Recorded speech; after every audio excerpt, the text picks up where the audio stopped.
I'm just seeing this as live. I've just realised that I'm actually live on screen here. I don't know if you noticed what happened there, Andrew, but my entire machine completely crashed and the whole computer rebooted. So I have no idea what's gone on in the last 10 minutes or 30 seconds.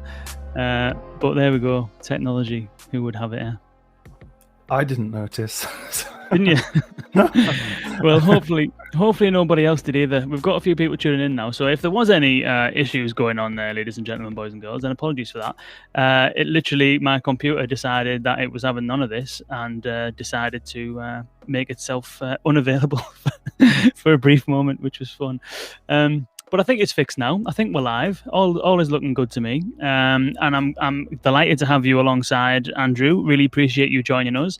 If you haven't listened to VUX World before, this is the podcast where we dive deep into the field of voice AI, conversational AI, and we find the brightest minds in the industry, the people who are pushing the boundaries and leading the way, and we pick their brains about how they do what they do so that you in the industry, designers, developers, strategists, can do what you do even better. And joining me today is Andrew Richards of SoundHound. Andrew, welcome to VUX World, and thank you for persevering with the technical hiccups just then.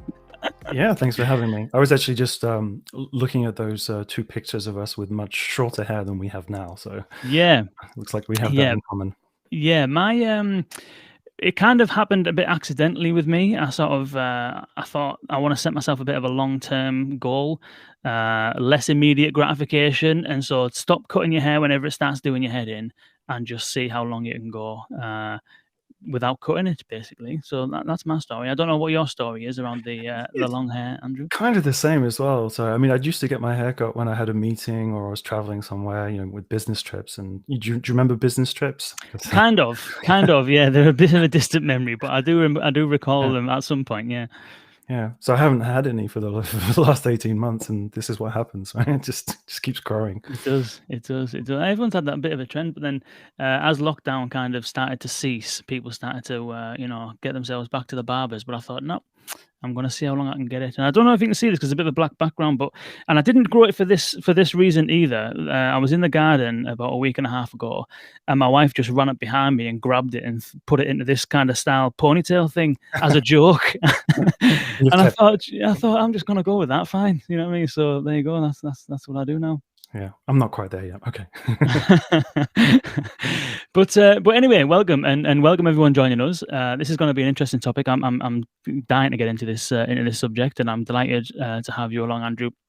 And appreciate you joining us. There's probably people who are tuning in if they've listened to VUX World before. We have had SoundHound on once in the past. We had Mike Zagorsek, and we were talking about how voice AI is disrupting different types of industries. And so there's listeners who are tuning in who will be familiar with the SoundHound. There may be a few that are not familiar with the SoundHound. So maybe we should start in the typical podcasting fashion, which is, Andrew, tell us a bit about yourself, about your role as Director of Business Development at SoundHound, and thirdly, a little bit about SoundHound as well.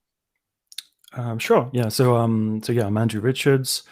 I'm Director of Business Development at SoundHound for Europe. I'm based in France. I've been with the company for just over 2 years now. I've spent the past just over 20 years working in the voice technology industry. A majority of that time was spent working with text-to-speech technology, so speech synthesis, working on multiple custom voice projects. Some being pretty kind of down to earth stuff like passenger information for railway companies. Some more kind of exciting and fun projects like singing text to speech and hip hop text to speech voices for marketing campaigns for brands like Coca-Cola and FedEx.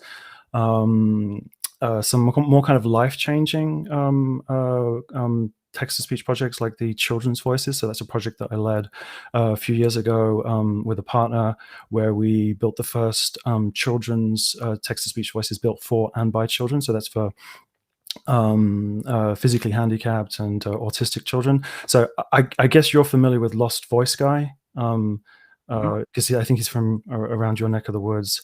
So it's essentially like an iPad or kind of tablet application that allows people to communicate. And so if they don't have the ability to talk, they can use pictograms and things like that, and use a synthetic voice to speak. Sorry. I'm also a musician. I think you can probably tell that from some of the gear around here. So I produce music, perform it, release it with my own record label. So I've played hundreds of shows all over Europe. So I spend a lot of time in recording studios, doing working with cables, microphones, and all sorts of audio related stuff on music side. I actually managed to get one gig in last month in Barcelona. That was the first in 18 months. So it's good to kind of get back on the road and on stage and do a sound check and everything. I bet. Yeah. And I guess last but not least, I studied linguistics at university, which of course in our world is really important for things like NLP, NLU.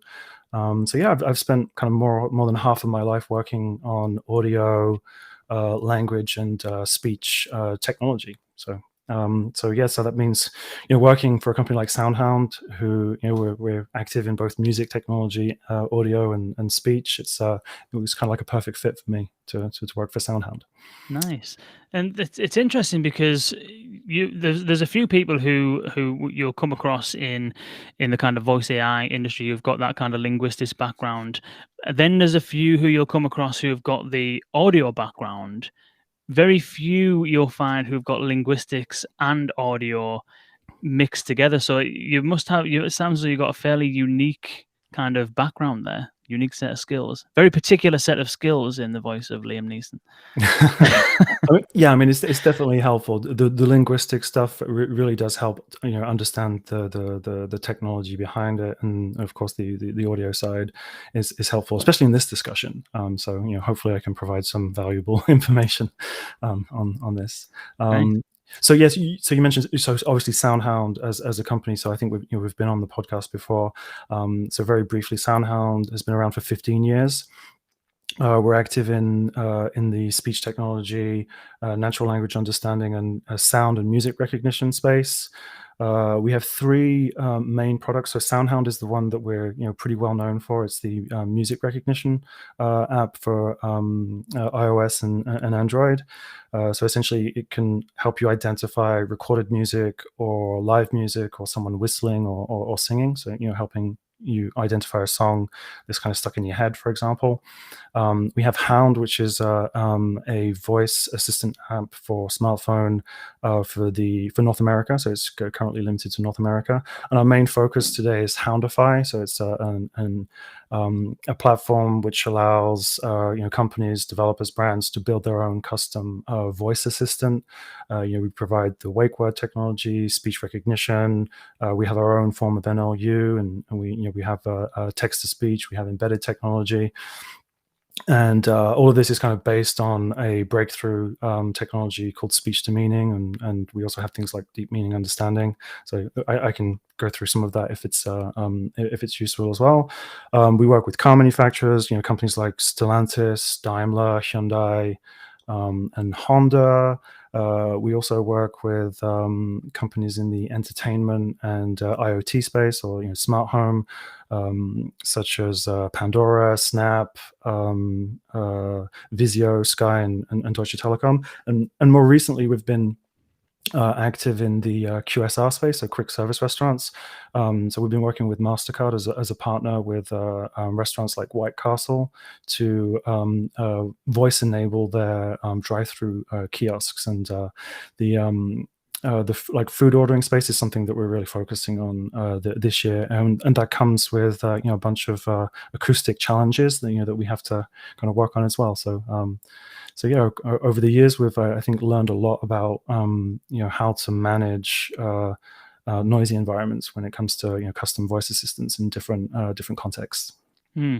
Interesting, and it's something that's gonna. I just caught myself saying interesting there, and I'll just I'll point this out because somebody shared on LinkedIn quite humorously that you should have a drinking game when listening to VUX World podcast and have a drink every time I say the word interesting, and so I've brought myself a pint of vodka today.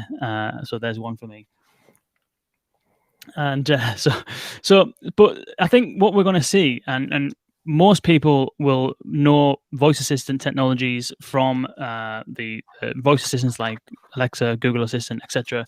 And the smart speakers were the things that that kind of, I suppose, kicked off the hype, if you like, around this kind of technology. Obviously, SoundHound was working on this technology probably either at the same time or before then. I know it's got more than a 10-year history in those kind of audio recognition models for identifying music and stuff like that. But really, voice hasn't really left the home as much as we might have thought it has. I mean, SoundHound is probably one example of a company, and Nuance as well, perhaps. Really, the only companies who've been doing voice assistants outside to any kind of degree. I know that Google will say through Google Android Auto and Amazon Echo Auto and things like that, but those really feel a little bit more like nascent kind of use cases. Not every car has Alexa in it, for example. So SoundHound have got experience in doing this stuff in practice in the field over quite a period of time, and so we'll probably get into some of the lessons perhaps that you've learned. But it's interesting how you must be fairly mature as far as being able to manage specifically speech recognition and voice in noisy environments. I wonder if you can just give us a bit of you've mentioned it a little bit there in terms of quick service restaurants, but a flavor for the kind of environments that you've had to work in outside of the home. Yeah, so you mentioned automotive, so that's outside of the home, and there are some acoustic challenges there. So I know you wanted to specifically talk about that, so I can kind of put that aside for the moment. But the smartphone leaves the home, and you use a smartphone in different environments. So I mean, you mentioned the kind of echo devices and everything. And I think the breakthrough that they had when that was released wasn't necessarily the voice technology. It was the microphone arrays that they put in, and the ability to capture the far field audio from that. And so that was, I think, the thing that really wasn't working in that environment at the time that they managed to figure out. But yeah, I'd say first of all, like smartphones, we have our Hound app, but we also power apps like Pandora. So people are listening to music in the background. People use their smartphones on the go, in trains, in their cars, in the street, and so on. So all of that background noise goes into the microphone of the smartphone. So that's kind of where we started with our experience with managing different sources of noise, and where it gets really complicated and hard to handle is definitely in the automotive industry, where there's engine noise.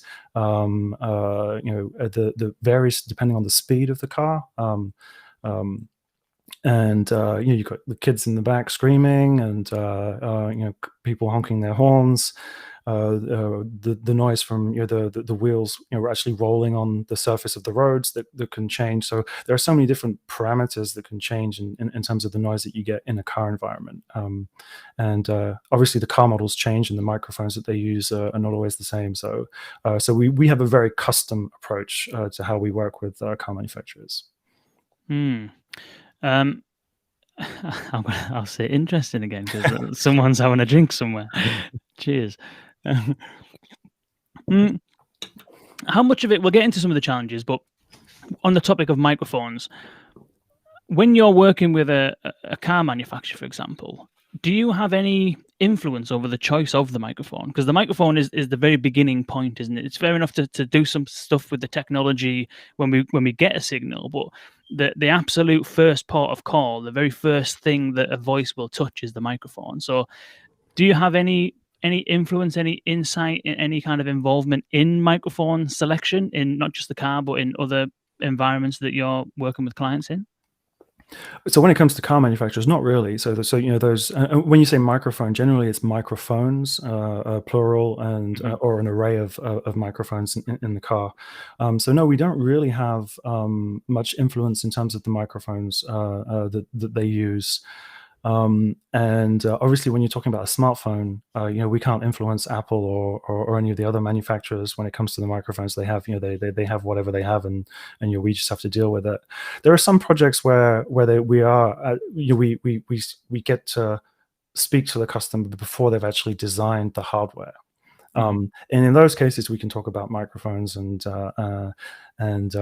provide some advice. And so, the main advice, and I think we'll get into kind of more detail on this as we kind of progress through the discussion. The key is microphones, right? It's having an array of microphones so that you can get several sources and send the cleanest one to the speech recognition engine. Yeah, and on the mics, we may as well stick with the mics, given that we're on the mics. So now, obviously, with your music background, you will have a wide knowledge of different types of microphones. There's dynamic microphones, condenser microphones. Each microphone has a different polar pattern, which is how it picks up the sound and how sensitive it is and all that kind of stuff. I'm wondering have you got any advice or any tips or anything like that for someone who is looking to create a voice assistant in an outside environment when it comes to mic choice? Because it's not just like grabbing one of these mics and shoving it behind an infotainment system, is it? It's a totally different situation as far as the mics are concerned. Well, you've seen the size of this thing, right? You can't just stick it onto a smart speaker and expect it to work. So first of all, I mean, there are companies that specialize in this. So there's like Infineon and ST Micro. I'm trying to think of the other ones, like Knowles, for example.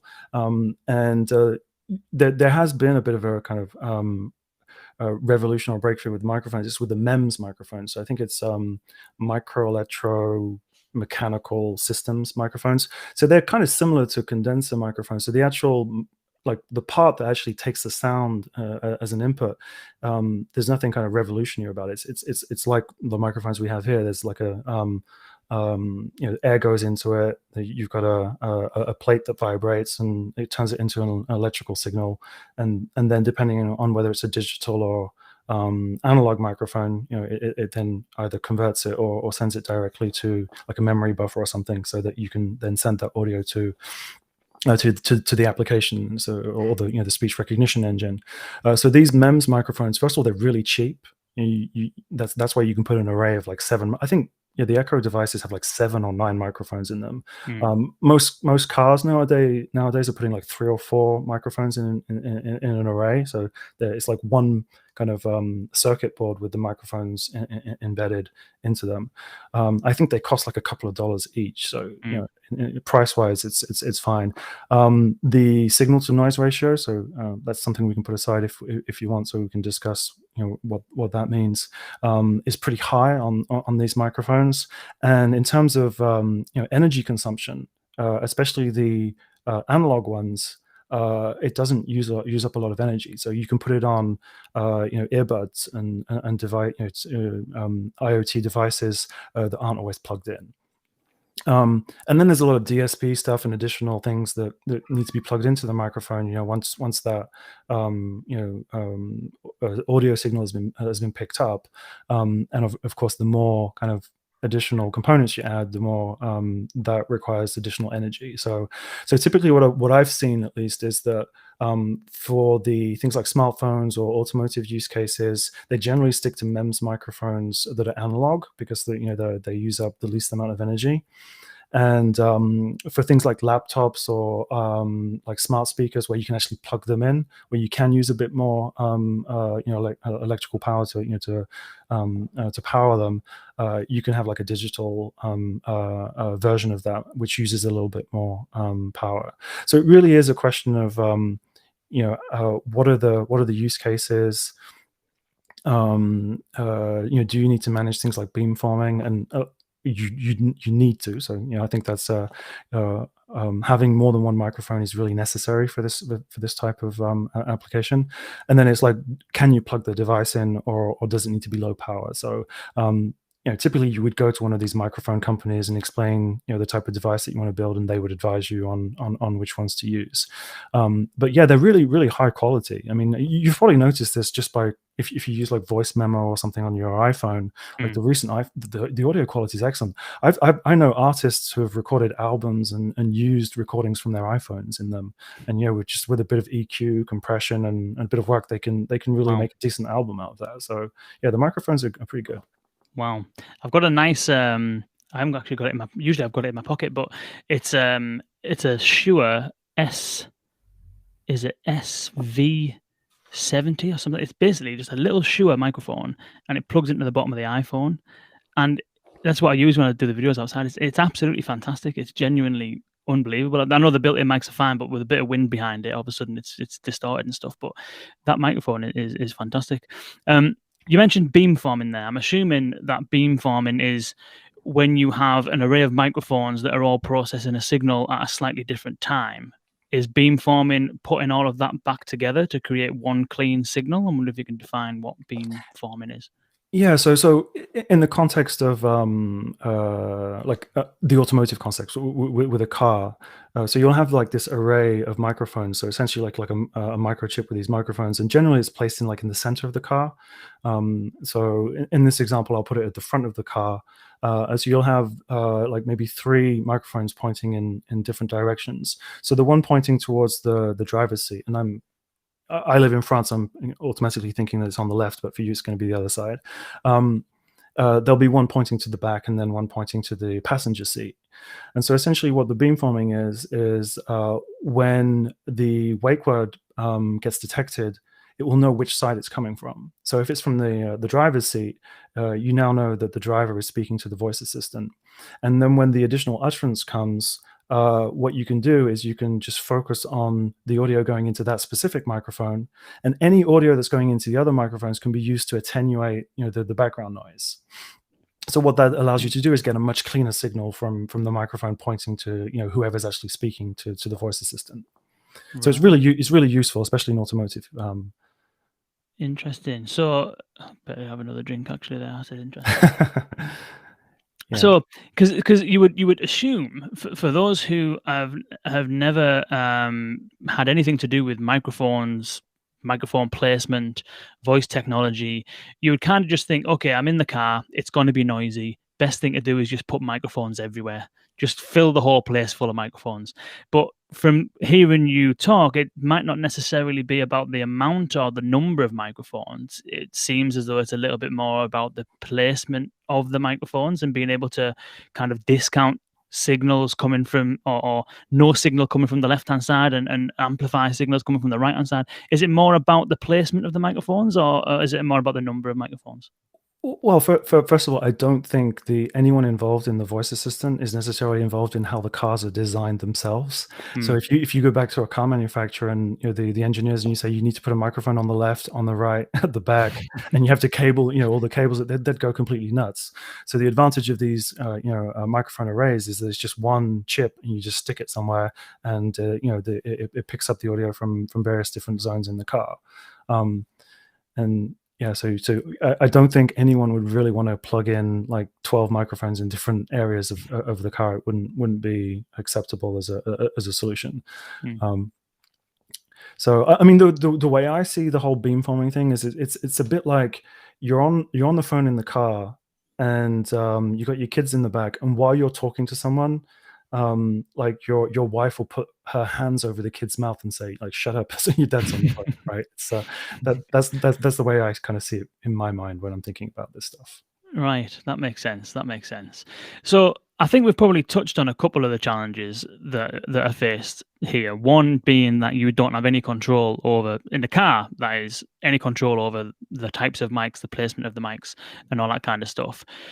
Is it SoundHound's job to do that beamforming piece? When you get a signal coming through, when it hits the microphone, what's the relationship between the sound hitting the microphone array and then hitting SoundHound? Do you have any control over what you've just said there at beamforming and saying to the mic, I only want to listen to this microphone now because this is where the signal's coming from. How does the relationship between the mics and SoundHound work? Yeah, so it's a good question. So typically we don't provide that technology to car manufacturers, and there's a good reason for that. It's because the audio the signal processing stuff is not limited to speech recognition.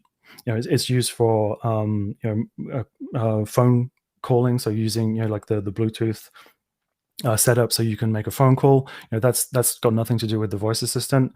It's also used for the whole audio system of the car, for like playing the radio and listening to music and the loudspeakers and everything. So typically there are companies that specialize in all of that audio stuff, and they provide noise reduction or noise cancellation algorithms and DSPs. They provide the beamforming and echo cancellation and all of that type of technology on top of other components for the audio system. So we typically use whatever the car manufacturer is licensing and putting in the car when it comes to the echo cancellation and beamforming. We generally ask them to turn off the noise reduction. So and that's another thing that we can talk about. But yeah, the two components that we do see as a positive in this environment is the echo cancellation and beamforming. Okay, that makes sense then. So what SoundHound receive is purely an audio signal that has been, the DSP mentioned, that's digital signal processing. Am I right? DSP. Yeah. Yeah. So there's a manufacturer that comes in and puts the microphone array in there. That handles all of the beamforming and all that kind of stuff. Presumably that then just takes a processed signal once it's done its job, and then hands that off to your back end. Yeah. And why then, while we'll wrap up on this front end bit, and then we'll get into the challenges that you've got on the actual processing of it. But why do you say to turn off noise? What is noise reduction in this environment, and why do you advise the manufacturers to turn that off? Yeah, so the answer to that question will make a lot more sense once I've explained, how we manage on the back end. But okay, well, let's do that first. Then let's do that. No, first. but I can answer it to a certain degree. So the noise reduction is really useful in the car. Like I said, if you make a phone call and you use the microphone in the car, you're going to get a lot of background noise, and it's not pleasant, to hear all of that engine noise when you're on the phone. So essentially, that noise reduction is really useful for that use case. But when it comes to the way our technology works, we actually, and we can get into this in more detail. We actually train our ASR to manage the noise, and so there's this expression that I really hate, which is throwing the baby out with the bathwater. But it's essentially, if the noise reduction is applied, it can actually remove some of the information that we actually need to do our job. So it can actually do more harm than good to apply noise reduction, at least as far as our technology is concerned. So it might be different for other companies, but definitely for us, we prefer the noise reduction to be removed. Right. I'll get you. Okay then. So that's probably it. It's interesting. Somebody have a drink, because there's a lot of stuff that is totally outside of your control, and that stuff is sometimes the stuff that is the thing that has the impact on the customer experience. Sometimes when people say, Alexa's a load of rubbish, it never hears what I say, it's not always that it doesn't hear what you say. Perhaps it's because of the background noise, perhaps it's because of that signal processing issue. And so how do you there's nothing you can do, I don't suppose, in that fact that that's just probably part and parcel of the arrangement, is it? That sometimes there may be a negative customer experience because of the elements of that you can't control, or is it that you do some post-processing that tries to make up for, like a weak signal or something like that? Yeah, so it's not exactly post-processing, but first of all, I mean, we all have to manage with background noise. So if you have kids, unwanted background noise is part of your life, right? So, as humans, we manage that really well. So, I mean, I think there's sometimes a misconception about how how easy what we do as what we do as humans is, right? So I like the example of robotics companies, and we've seen some amazing videos over the last few months of these robots that can jump and do all sorts of crazy stuff. But it took them forever to teach these robots to walk. And for us as humans, it's just really natural. We just put one foot in front of the other without thinking about it. And we're actually really good at distinguishing between human speech and other sources of noise, and we do that. We have two ears. We kind of hear sound in 3D and everything, but we don't really give it a second thought, because it just comes easy to us until we start getting older, and we're like, oh, I'm having trouble hearing things, and essentially, everything starts shutting down, and your ears just don't work as well as they used to. But essentially, your ears work just as well as they did before. What you're having trouble doing is, that algorithm in your brain is having trouble, switching things off and tuning out that background noise. That's what becomes more difficult as we get older. So essentially what we do at SoundHound is, and this is much like our speech to meaning technology, where we're trying to mimic how humans will kind of perceive speech. We don't just take speech recognition, converts speech to text and then apply NLU. We have this approach of combining NLU and speech recognition with our speech to meaning approach. And so we're trying to do exactly the same thing with noise. So essentially, there are three ways of managing this. One is prevent the noise from getting into the microphone. So you see this pop filter I've got on my here that essentially prevents plosives and that kind of noise from going into the microphone. Obviously, whatever you can do to do that, and beamforming is one way of doing that. Avoid the noise getting in. The second is all of the noise reduction stuff, like removing the noise, and as I've said, that's not the approach that we take. And the third is just deal with it. With our approach is to figure out how to recognize and identify speech in a signal, and do the best we can with it, regardless of how much noise it comes with. And so that's our approach. So it's probably worth explaining the difference between the two main components of speech recognition. I'm sure most people listening here, know all this stuff, but I think it's worth explaining because that really makes sense. Like when I explain what we do to kind of manage the noise. So with ASR, there are two main components. One is the language model, and the other is the acoustic model. So essentially, the acoustic model is the first component, which receives a sound signal. It tries to identify speech patterns in that signal, and convert those speech patterns into phonemes. And again, as humans, we do that really well. So if you're listening to music, you said earlier when we talked that you dabbled in music, right? Yeah.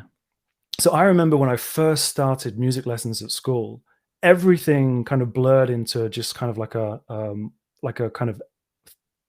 blob of musical instruments.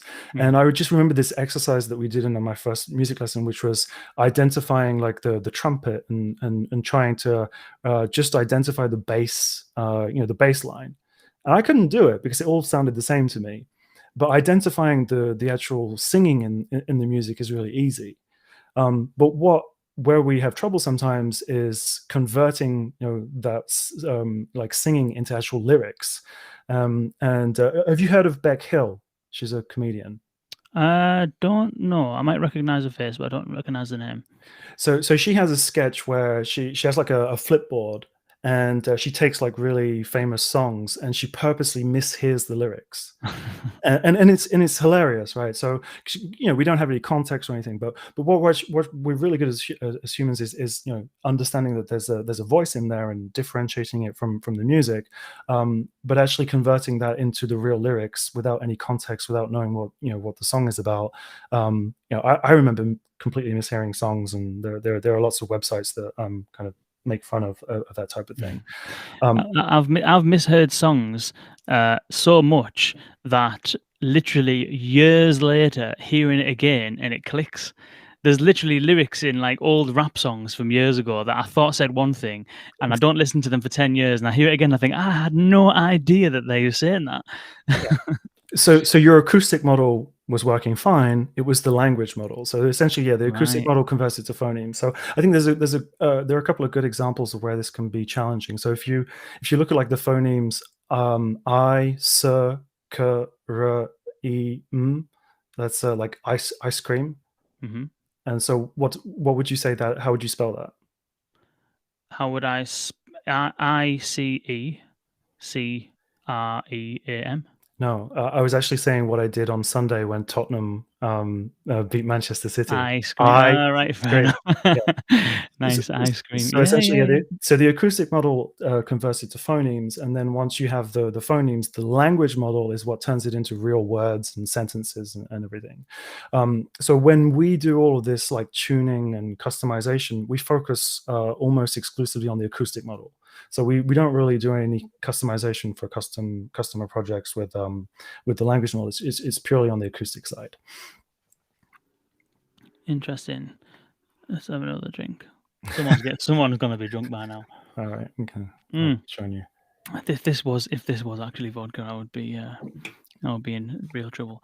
Yeah, okay then. That makes sense. So there's the acoustic model and the language model. You receive a signal from whatever the hardware is. Could be a mobile phone, could be a car, could be a quick service restaurant, outdoor speaker or whatever it is.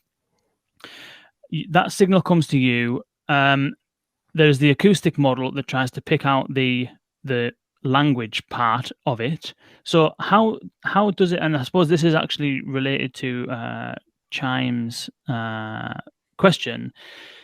How then does it actually differentiate between the speech and the background sort of noise? Because it's easy for us as humans, as you say, it's easy for us to kind of do that, but to a machine, it's just a whole bunch of frequencies.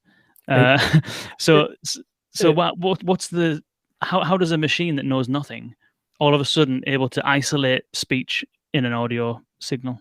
So in exactly the same way that you and I can recognize speech when it's accompanied by a train passing by, a car passing by, dogs barking, and so on, we automatically eliminate that from our perception of it, right? So what we do is we train our acoustic models with the noise.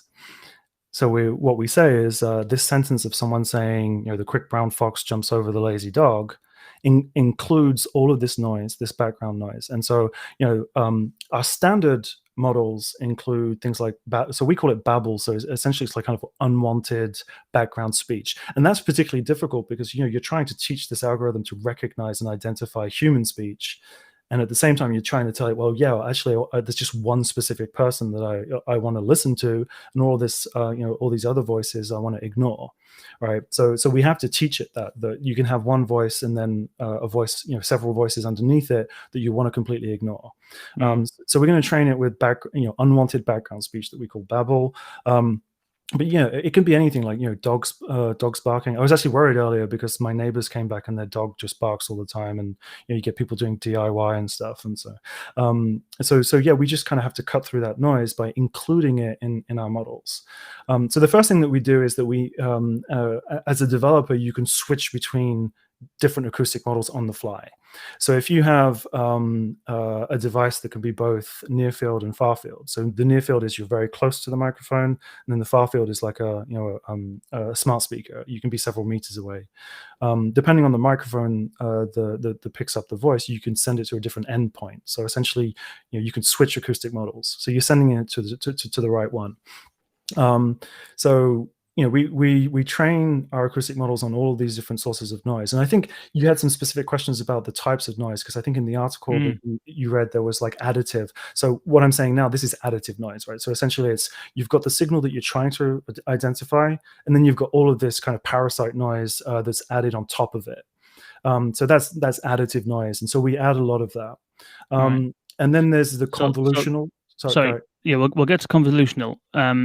So that would mean then, if someone wants to create a acoustic model for a quick service restaurant, you will need to go and get literal audio samples of people sitting in a car outside a quick service restaurant making orders. Basically, that's what we're saying. You're gathering that noise, the examples of the noise the additive noise that you want to try and isolate or get rid of, you would have to go and get load of training data from that environment to then train the models. That's right.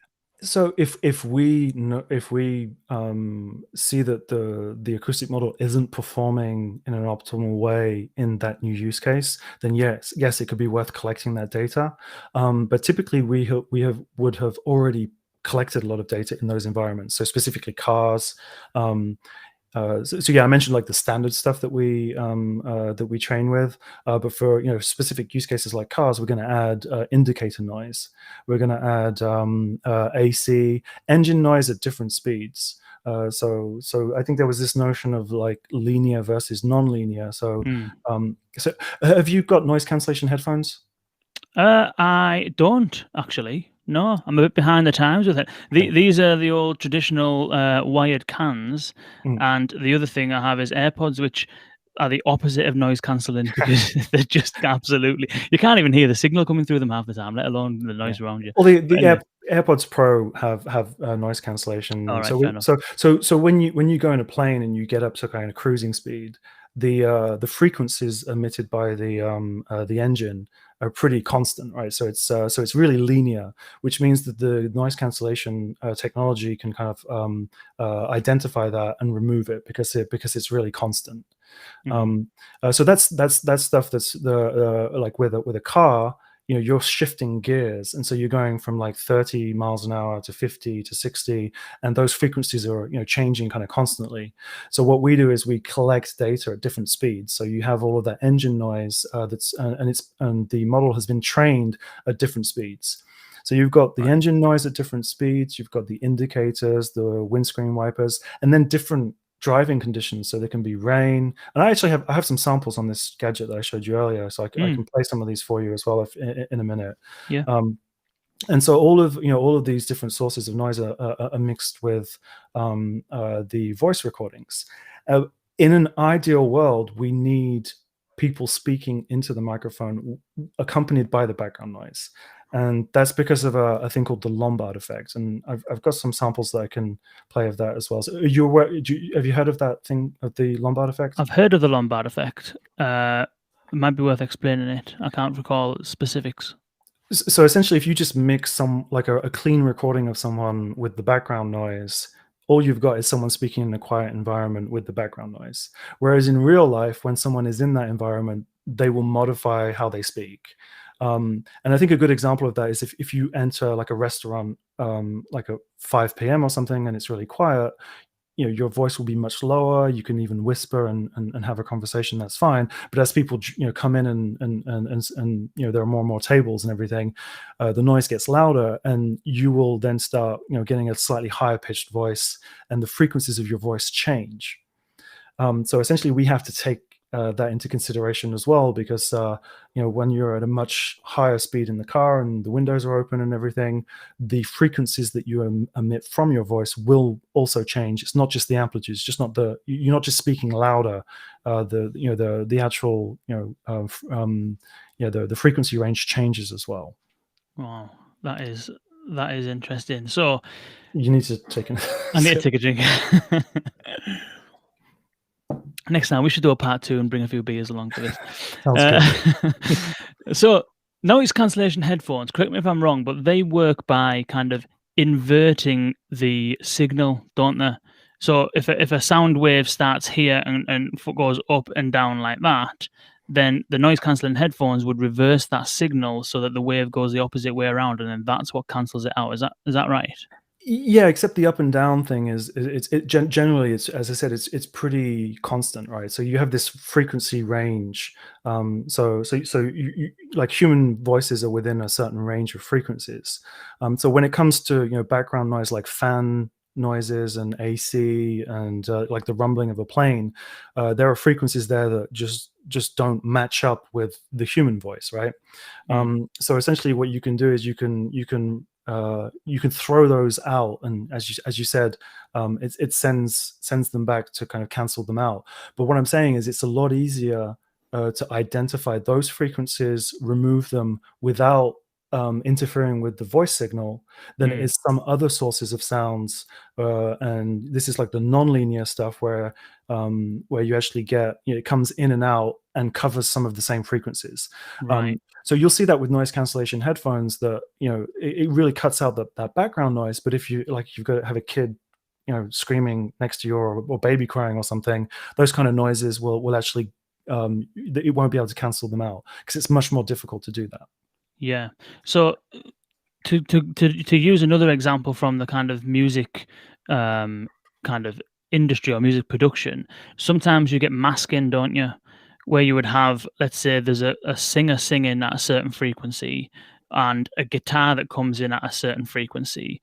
Sometimes there's overlapping frequencies where one will mask the other, and so the guitar you won't hear as much because the singer frequencies are kind of conflicting or overlapping or what have you. Is that what you have to deal with? Is this kind of masking effect where some of the background noise is actually at the same frequency as the speaker, and therefore it's very difficult to kind of pull the two apart? Is that right? Well, I mean, my first comment was, if you have a good sound engineer, you won't, those frequencies won't be fighting against each other between the vocals and the guitar. And and if you choose the instruments in an optimal way, you get bass and so on. You can have it kind of spread out across the spectrum. But yeah, essentially that's it. Like those types of noises interfere with the speech recognition engine, because there's no easy way of canceling them and removing them. So again, that's why what we do. I thought about this the other day, and I had I assume you've used captures before, right? What, like on websites and stuff like that? Yeah. Yeah. So the it's like if you have, we purposely try and kind of mask the series of letters, that the sequence of letters, and you're supposed to type it in. I get it wrong sometimes. So I always get it wrong. Some of them are impossible. Yeah. So essentially, we're supposed to recognize like the word hello, but there are like additional squiggly lines that have been added to it to make it purposely kind of difficult. And so that's kind of the situation that we're in, is that it's not like there's a blue line that kind of cuts across. You can still see the word, but there's like this kind of colored in at the bottom. You're like, oh, well, I can still see it says hello, but you've got all this stuff that kind of interferes with it. And so that's what makes it difficult. So what we do with our acoustic models is we try and teach the acoustic model to recognize the words that we're trying to recognize, regardless of how much noise and the type of noise that is being mixed with it. Right. So you said you got some samples to play. Yeah, sure. Should we have a listen to some of those? Yeah, sure. I know that it's there might be some switching over and so on. So maybe you can kind of intro the sample. Yeah, and I'll then do that. switch, and then we can have a listen. So I'll play a series of 5 samples. So the first one will be in a car idle, so it's not going anywhere. The second one will be at 30 miles per hour, but with the fan off. The third one is 30 miles per hour, but with the fan on. And then there'll be 65 miles per hour with the fan off, and then 65 with the windows open. Okay. And what you should see is, especially, and I'll try and play the first and the fifth one back to back at the end, is that you'll hear that Lombard effect, because the voice is much higher in the last one, where there's this background noise. So I'll play them all one after the other. Okay.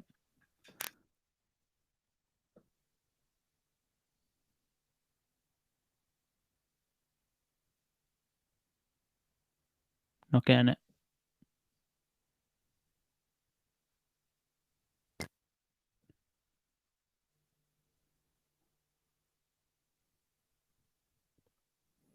No, we were getting it in the dry run. Hold, please, caller. I heard something get pushed in.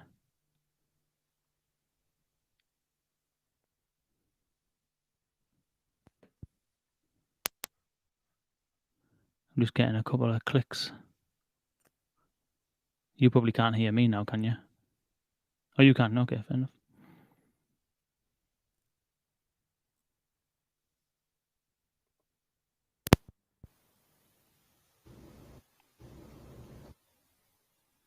Sounded like it was coming back there. Wake me up at 7:45 p.m. Right. So that was working. That's good. Yeah.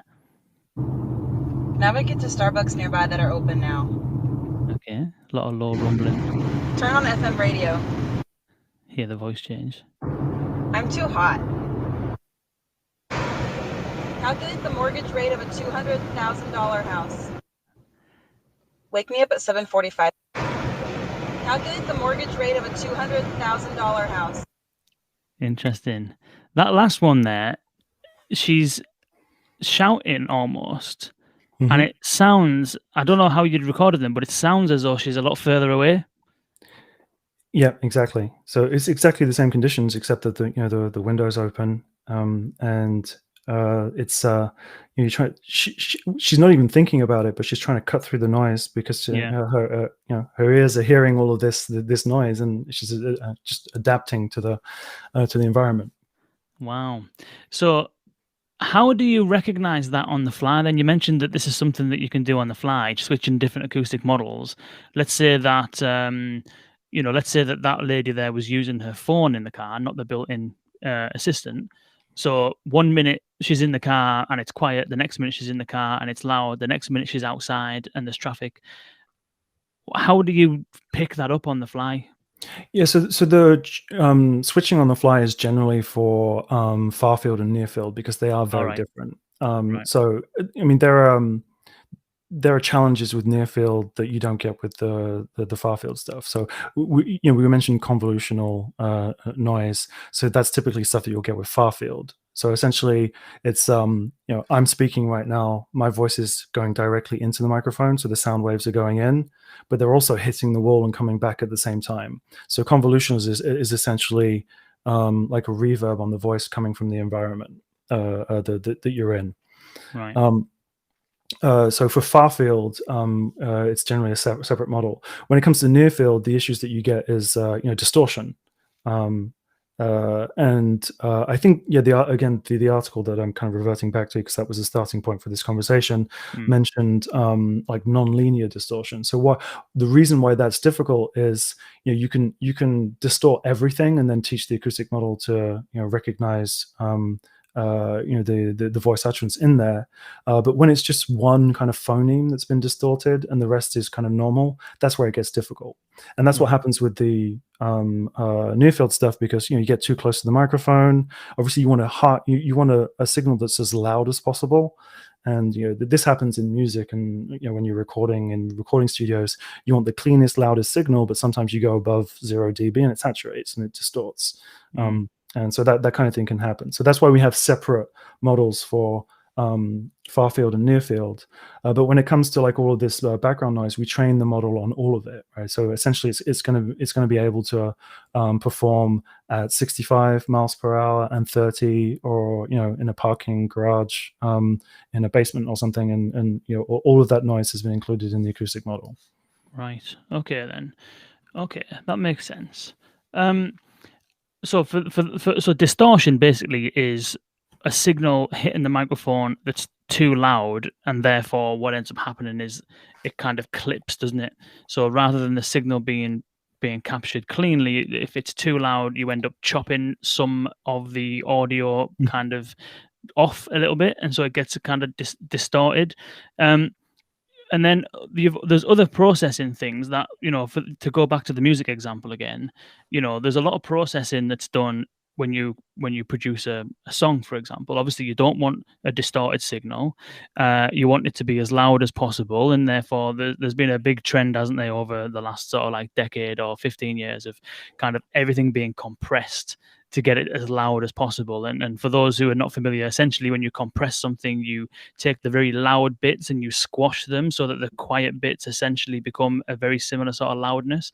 And so do you do anything like that, like processing on the audio to try and clean it up? Like, aside from the filtering that you might have mentioned to take away the low end rumbles and all that kind of stuff, do you do anything to process the audio at all? Either compression or any other things to it that kind of help you? So as you mentioned, a lot of that processing that's done on audio for music is for our pleasure, right? It's I mean, the loudness wars were for like songs being played on the radio. So the louder it was, the more you drown out everyone else. But essentially the audience for that, the people who are going to listen to it are human beings. So it's done for us. What our purpose is to take someone's utterance and make sense out of it. So we don't necessarily need to make it sound good. So we just want to deal with it as it is, and ensure that we correctly interpret the utterance of the user. Right. So all of that compression stuff isn't really necessary for speech recognition. It is when you're speaking to someone on the phone, right, where you want to have the best sounding voice, or like what as we're talking now. That's important. Okay, that's interesting. This is kind of relevant to some of the stuff we've been discussing. Chaim, again, and apologies if I'm mispronouncing your name, is asking about how or if it's possible to differentiate from different speakers. So you mentioned there, you're in the car, the kids are screaming in the back, that one person's talking to the voice assistant, but the same can be the case if you're in a crowded place and you've got your phone and you're trying to talk to the voice assistant on your phone, but there's lots of other people talking around you. Because presumably they're all going to be talking at very similar frequencies because they're all people. They've all probably got similar kind of frequencies. How is that a challenge at all? No, of course. So there are different ways of doing that. So one is kind of like an anonymous way of doing it, based on kind of spatial parameters. So that's where the beamforming comes in. So essentially, whoever triggers the wake word first will then kind of get all of the attention from the microphone array. So the microphone will then lock into wherever that person is. So if it's the driver, they've just said the wake word, they start talking to to the voice assistant until they've finished that conversation. Everything else is ignored. So that's one way of doing it, and that's useful also for multi-zone use cases. The person in the passenger seat or the back triggers the wake word and says, I'm cold. Can you turn the heating up? And it will do that specifically in that zone of the car. There are other ways of specifically identifying a specific person.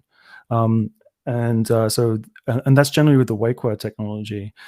So it generally requires enrolling the users. So if we're thinking like this is members of a family, you can ask each member of the family to say the wake word a few times, and then when that person says the wake word, you actually identify them and recognize them. So that's another way of ensuring that the response is kind of appropriate for whoever is actually talking to the voice assistant. That's it. Yeah, I get that. Interesting. So that's fantastic. That I love the sort of amount of detail that goes into it. I mean, it's not, as I said, I was going to play the video at the beginning, but I didn't get around to it, obviously, because my computer crashed. But initially, when we did the video that was kind of promoting this talk, it was saying that we kind of take all of this for granted. You just invoke a smart speaker, you get in the car, I was going to mention earlier on as well when you were talking about the partners that you work with. I know that you've worked with Mercedes because we had Mihai Antonescu on the show talking about how the partnership came about and all that kind of stuff. So I'd recommend people check that out as well. So, but you can take all that stuff for granted as what I was kind of saying. You just expect it to work, and you don't really stop and think about how on earth, when I'm driving down the motorway, does this thing still hear what I'm saying and still be able to respond to me properly? And so I really appreciate you spending the time to walk us through it, because it's especially from someone who has a kind of love of audio from the decades gone by and stuff like that. I found it absolutely fascinating to delve into the details. So I really, really, really appreciate your time and for joining us and sharing that wisdom with us. Great. Well, thanks for having me. Yeah, it was great to chat about this. Yeah, it's been a pleasure. It's been a pleasure. Next time we'll definitely do it with beers. And every time I say interesting, we'll have to have a drink, and we'll have to put some sort of like I don't know, placement in for you there. You can mention something like every time you say SoundHound, someone's got to have a drink. But where can people find out more about SoundHound? If there's people tuning in now and they are working on, as will be the case and will continue to be the case over the next kind of few years. Voice is obviously leaving the home, as it has been on mobile anyway, and more brands are going to be looking at putting voice solutions in place in stores as they start to open up, in those quick service restaurants and in different kind of environments. So where can those folks or people who are just generally interested in learning more about SoundHound, where can they go to learn a bit more about it? So houndify.com is where they can learn more about our technology. We also have a blog, so the SoundHound blog. There are tons of articles on there. I think that's how I ended up on this this podcast. But we have a lot of really interesting content, and it's not all people from SoundHound. We bring in other experts from the voice industry. So yeah, our blog or houndify.com. Fantastic. I can vouch for that blog. It is very good. Karen and the team do an absolutely immense job at that. It's not just blogs. I think you've undersold it a little bit there, because it's some of them are blogs, but some of them are properly put together pieces of content that have got all kinds of different components and all kinds of different subsections, and they're almost like interactive white papers. Some of them, I would say, they're absolutely fantastic. So I would definitely I recommend you check that out as well. Yeah, they do a great job. Yeah, they do. They absolutely do. And you mentioned at the very end there, you touched on wake word detection. We haven't got into wake word detection in this conversation because it was a mighty conversation in its own right. But joining us again from SoundHound is Darren Clark, who is going to be joining us in a couple of weeks' time to get into that wake word detection conversation. So if you are not already subscribed to the VUX World newsletter, then please do so. It's at vux.world, and all of our live shows, you'll find out what's coming up. You'll get the replays and the run throughs, as well as anything else that we publish as well, in terms of insights and guidance on how to do this kind of stuff properly. Andrew, it's been an absolute pleasure. Next time we do this, we'll definitely bring some beers. It's been absolutely immense. Thank you very much. Ken. Cheers.